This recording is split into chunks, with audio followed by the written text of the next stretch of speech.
Dans les capsules précédentes, on s'est occupé des autres. C'est maintenant le temps de s'occuper de soi. Parce qu'être constamment à l'écoute des autres, ça peut devenir lourd. En effet, pas facile d'être en interaction quand nous aussi, on est soumis aux mêmes facteurs de stress que les personnes qu'on doit aider.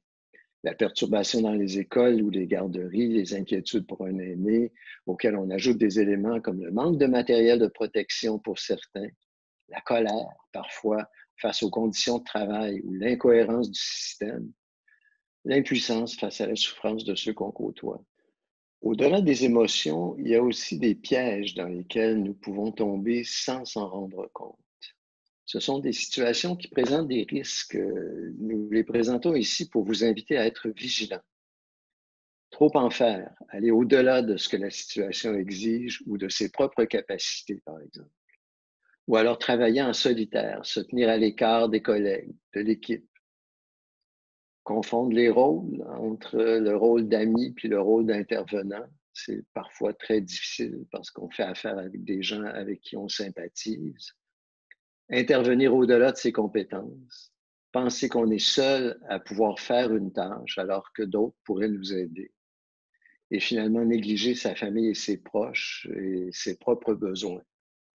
Donc, d'un côté, il y a des comportements auxquels on doit être vigilant, et de l'autre côté, il y a les émotions intenses, parfois même violentes qu'on peut éprouver. Et dans le fond, on éprouve les mêmes choses que nos patients ou nos clients.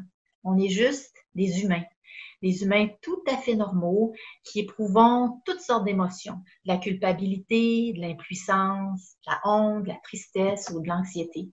Et toutes ces émotions sont des signaux et des messages que nous envoie notre corps et notre cerveau.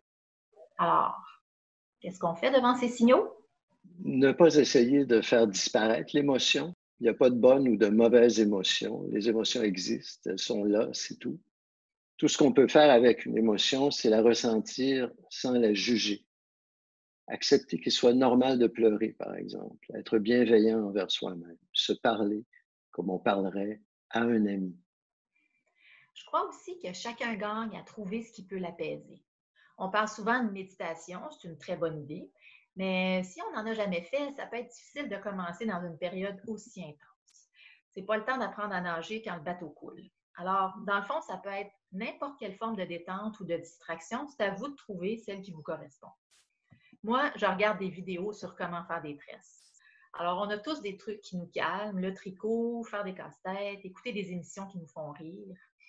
Je ne sais pas, de votre côté, avez-vous déjà votre idée? Et finalement, trouver des moments pour vivre le moment présent.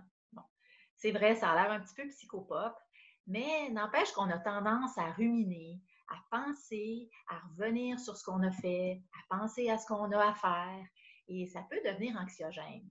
Alors, des fois, il faut simplement prendre une pause pour calmer notre hamster intérieur. Ça peut être aussi simple que d'écouter sa chanson préférée. L'idée, c'est de se dire, je ne pense pas hier, je ne pense pas demain, je suis ici. On pourrait prendre, par exemple, 4, 5 grandes respirations en se concentrant sur le mouvement de son ventre ou l'air qui rentre dans notre nez. Moi, j'aime bien utiliser mes sens. Des fois, je fais juste me fermer les yeux et je me concentre sur les sons que j'entends ou encore sur ce que je vois. Des fois, aussi simple que je regarde mon clavier d'ordinateur, je le scrute attentivement. Ah, telle touche un petit peu plus usée. Ici, il y a des graines de muffin. Ça, c'est des graines de bagel. Alors, ça me permet juste de faire une pause intérieure. Et évidemment, vous êtes les mieux placés pour savoir ce qui vous convient le mieux. Voilà, notre série qui s'achève. On vit vraiment un moment unique dans l'histoire. On traverse présentement 4 crises en même temps qui risquent de durer encore des mois. Il y a la crise du coronavirus, la crise de santé mentale qui en découle, la crise économique et la crise sociale qui est associée au chamboulement total de notre façon de vivre. Nous et les personnes que nous côtoyons, nos proches, nos amis, nos collègues de travail, nos patients, on vit tous des émotions semblables. Personne n'est à l'abri, on est tous dans le même bateau. Alors, soyons bienveillants envers nous-mêmes et envers les autres. C'était la cinquième et dernière de nos capsules sur la science et l'art d'offrir des services en temps de pandémie.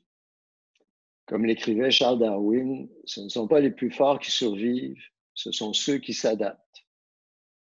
Merci de contribuer et bonne adaptation.